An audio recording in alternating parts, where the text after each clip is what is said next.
Halo teman-teman, kami dari kelompok 1 ingin mempresentasikan laporan penugasan UAS Pengauditan 1 yang beranggotakan Hera Andini 23930394 dan Fiska Indriana 23930398. Berikut adalah hasil diskusi kami.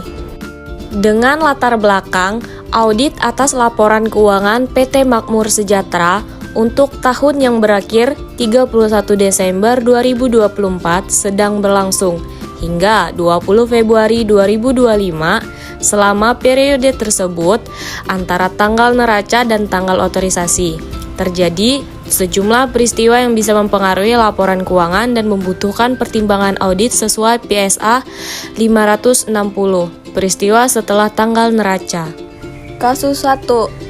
Peristiwa, salah satu pelanggan utama dinyatakan pailit pada tanggal 10 Januari 2025 dengan saldo piutang usaha sebesar Rp500 juta per 31 Desember 2024. Klasifikasi, adjusting event. Alasan, peristiwa ini memberikan bukti atas kondisi yang telah ada pada tanggal 31 Desember 2024, yaitu piutang usaha yang kemungkinan besar tidak tertagih.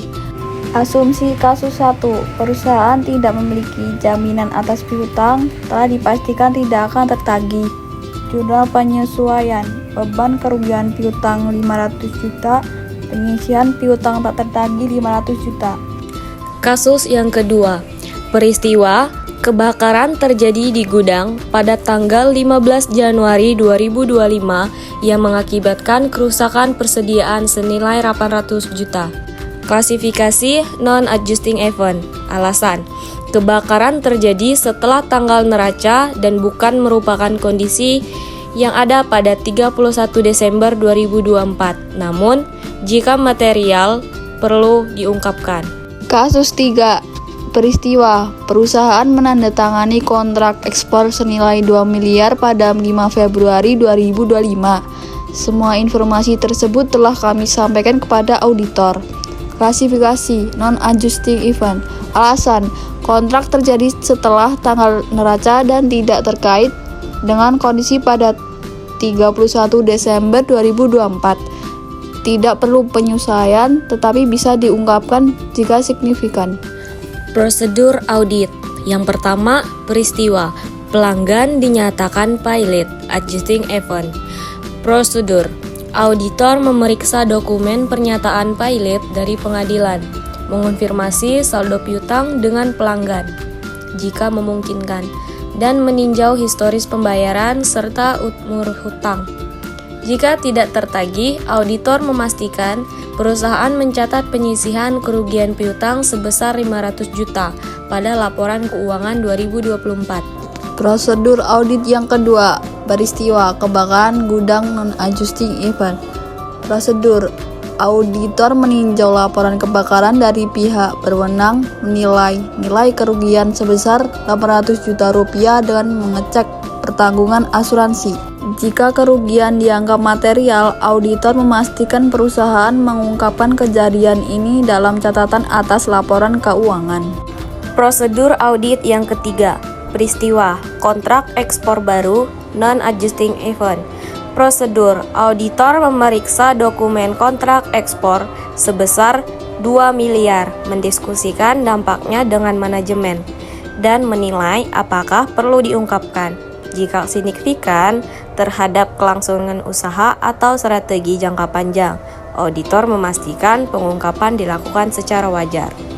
Contoh pengungkapan. 1. Kebakaran gudang non-adjusting event. Pada tanggal 15 Januari 2025 terjadi kebakaran di salah satu gudang milik perusahaan yang mengakibatkan kerusakan atas persediaan dan aset tetap dengan estimasi kerugian sebesar Rp800 juta.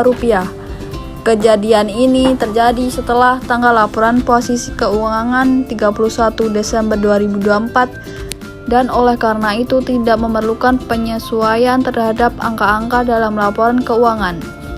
Namun, manajemen telah mengungkapkan kejadian ini karena dampaknya yang signifikan terhadap operasional perusahaan. Saat ini, proses klaim asuransi sedang berlangsung. Contoh pengungkapan 2. kontrak ekspor baru non-adjusting event, optional disclosure. Pada tanggal 5 Februari 2025, perusahaan telah menandatangani kontrak ekspor baru dengan mitra luar negeri senilai 2 miliar. Penjualan atas kontrak ini direncanakan mulai direalisasikan pada kuartal kedua tahun 2025. Meskipun kontrak ini terjadi setelah tanggal laporan keuangan, manajemen mengungkapkannya karena relevan untuk menilai prospek usaha perusahaan ke depan. Penyelesaian audit, langkah-langkah auditor, menanyakan kepada manajemen dan pihak yang berwenang dalam entitas apakah telah terjadi peristiwa setelah tanggal neraca yang dampak signifikan terhadap laporan keuangan. Yang kedua, membaca notulen rapat Dewan Direksi dan Komite Audit jika ada setelah tanggal laporan posisi keuangan hingga tanggal laporan auditor. Yang ketiga, menelaah laporan keuangan interim atau transaksi terbaru yang dicatat setelah tanggal laporan keuangan untuk menemukan adanya indikasi subsequent event. PT Makmur Sejahtera kepada Kantor Akuntan Publik Hera Andini dan Fiska Indriana di tempat.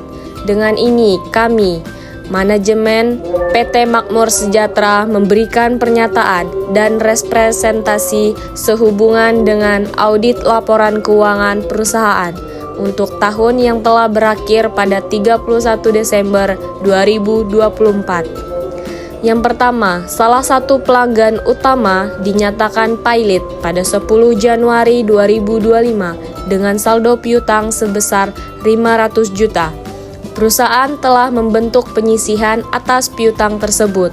Dan yang kedua, terjadi kebakaran gudang pada 15 Januari 2025 yang menyebabkan kerugian sekitar 800 juta. Peristiwa ini telah diungkapkan dalam catatan atas laporan keuangan. Dan yang ketiga, pada tanggal 5 Februari 2025, perusahaan menandatangani kontrak ekspor senilai 2 juta rupiah. Informasi ini telah diungkapkan karena bersifat signifikan terhadap prospek usaha ke depan. Tidak ada peristiwa signifikan lainnya setelah tanggal neraca yang belum disampaikan kepada auditor. Hormat kami. Kepada Direktur Utama PT Makmur Sejahtera. Thanks for watching. Please subscribe.